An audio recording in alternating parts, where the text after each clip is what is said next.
Welcome to Q&A for the day. A question which I'm often asked is, do Jewish people believe in the concept of reincarnation? I think there's a big misconception out there that a lot of people think Judaism doesn't believe in the idea or concept of reincarnation. And the truth is it certainly does. Today's question, however, we want to look at what are the reasons why somebody might need to be reincarnated. Why would a soul need to come back into this world and live another life, so to speak? Now, I have given a more extensive discussion on the concept of reincarnation, which you can find on my YouTube channel. But today I'd like to suggest 3 reasons that our sages offer as to why the soul might need to come back into this world. As we know, when a person's born, the soul enters them, they go through their lifetime, however many years they've been allotted. When the person dies, the soul travels to the next world, and there are certain times where the soul might need to come back down and live another life. Reason number 1 given is that the soul might need to come back down based on a previous lifetime's sin. In a previous lifetime, the person may have done it or committed a particular sin and didn't make amends whilst they were alive. They didn't do teshuvah. And so the soul needs to come back, live through another person, and that person's actions will hopefully make amends for a previous lifetime sin. Reason number 2, the person might not come back down because the soul might not come back down because of a sin. The person may have not done many sins, but they may not have done all the mitzvot, all the commandments, all the good deeds that they needed to achieve. And so the soul comes back down yet again to hopefully do more mitzvot, to do more good deeds. It's almost like each time the soul lives and does more and more good deeds, the soul becomes more and more refined. And so therefore, when you have the opportunity to do a good deed, go and take it, grab it, because you don't know, perhaps these are one of the deeds, one of the mitzvot that the soul's always wanted to do but did not have the opportunity to do so previously. And the third reason is an interesting one. Our sages tell us that sometimes it's not based on a sin or even coming to do a mitzvah that they didn't achieve previously, but rather it's to help another soul. The soul comes back down into another person, and that person is there to assist another person make their amends or to do another mitzvah. I remember as a child we would sing a song in school which said, for 70, 80 years, the soul wears and tears just to do a favor for another. It's an incredible thing, very righteous really for a soul to come back down simply to assist another soul, to assist another person to make amends for their misdeeds or to do more mitzvot. So if you have the opportunity to help another person, think about this. Now, some people also wonder, can a soul come back down as an animal or perhaps an inanimate object? And the answer is yes. The Kabbalists talk about that sometimes, and we're not going to get into detail today, there might be reasons why it might come back as an animal or an inanimate object. Also, it's possible, it says in the Shar HaGilgulim, that a soul might come back down if it was previously a male, it might come back down as a female, or vice versa. If it was female, it might come back down as a male. And again, we're not going to go to the extensive discussion. But hopefully that gives you a reason. And of course, wakens us all up to understand that sometimes we might need to be doing things as well to make amends, to do more mitzvot, perhaps to help another person. Have a wonderful day, and please join me again for Q&A of the day. Welcome to Q&A for the day. There's a question I'm asked on occasion regarding a person who's passed away and the soul goes up to the next world.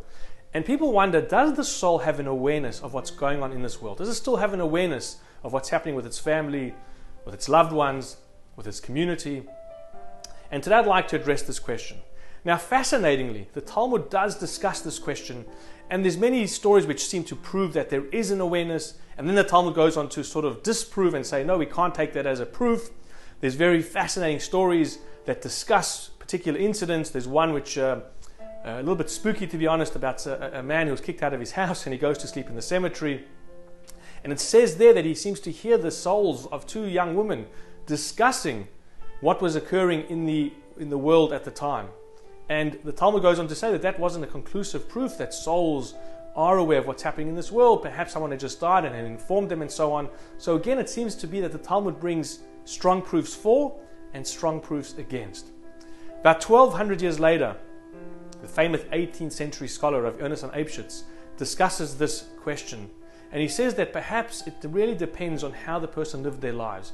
If the person during their lifetime was caring, was thoughtful, was always considerate of other people's feelings, was trying to assist others, then he says that the soul of that person will want to be aware of the plight of their loved ones in this world. It will feel, in a sense, what is occurring in this world. If, however, the person was selfish, egocentric, didn't really care about what was happening with anybody else, wasn't kind or generous, then that soul might not have the awareness of what's happening in this world. There are some other fascinating discussions that the sages tell us. It says that the soul does have an awareness when there's an important milestone or occasion happening for their loved ones or community. For example, we do speak about when a person stands under the chuppah. When a couple stands under the chuppah, it says that the souls of their loved ones come to the wedding. We're even told that a person should invite their loved ones, perhaps even going to the cemetery and saying, please come to my wedding. And so therefore we see that the soul does have an awareness, in particular at important occasions. There's a really interesting midrash which says when the Jewish people's temple was destroyed, when our temple was destroyed, it says God told the prophet Jeremiah, go and wake up the souls of Abraham, Isaac and Jacob and Moses. And clearly that the midrash seems to indicate that they weren't aware that the temple had been destroyed. They had to be reminded or woken up. And the midrash goes on to say when they were eventually woken up, they cried and they mourned and they prayed for the Jewish people. So clearly it seems to be that there are a number of different things being stated whether there is an awareness or not. We're certainly told that our actions in this world, and many of the sages explain that what we do in this world in memory of our loved ones, so if we give tzedakah, charity, if we do a kind deed, if we study Torah in their memory, it does have an effect and an impact on their soul, on elevating them into the high levels of heaven. And so certainly there must be some type of awareness and feeling and connection that they can have. Certainly anecdotally, with people that I've spoken to through my years as a rabbi, people certainly feel a connection. There might be some type of communication that they perhaps feel that they're having with their loved one. And so we don't necessarily have a conclusive proof as to whether there is an awareness or not. But taking Rabbi Yonasan Eibschit's advice, perhaps if we want to still remain connected and feel for our loved ones and perhaps intercede on high on their behalf, maybe we should behave in this world in a way which we care, we're thoughtful and we're caring for others and we're interested in the lives of other people around us. Hopefully that gives you some indication as to how we might be able to understand and address this question, whether or not the souls have an awareness of what's happening in our world around us. Have a wonderful day and join me again for Q&A of the day.